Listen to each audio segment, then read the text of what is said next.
2 двојни теренски игралишта доби општината Илинден. Со веќе отворената спортска сала и 2 фудбалски игралишта, Илинден го доби епитетот спортска општина. Овие тениски терени се со најсовремена тврда подлога, изработени според сите светски стандарди, што ги прави погодни за одржување на меѓународни тениски надпревари.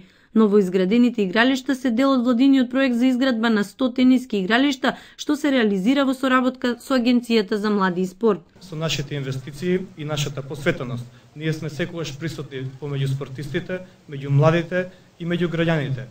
Нивниот збор е секогаш за нас на прво место. Веруваме дека еден ден, како што денес се радуваме на успесите на ракометарите, ќе се радуваме и на успесите на некој европски, светски тениски шампион од Македонија или од општина Илинден. Македонија докажа дека е спортска нација. Владата прави се за младите да спортуваат и да ги вежбат своите спортски таленти.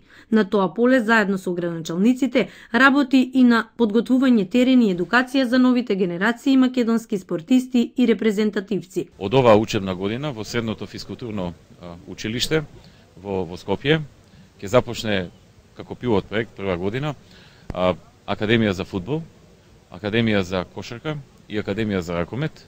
1/3 од планираните тениски игралишта се веќе изградени, а годинава најверојатно целосно ќе бидат завршени 2/3 од нив, а следната се очекува да заврши комплетно проектот за изградба на 100 тениски игралишта.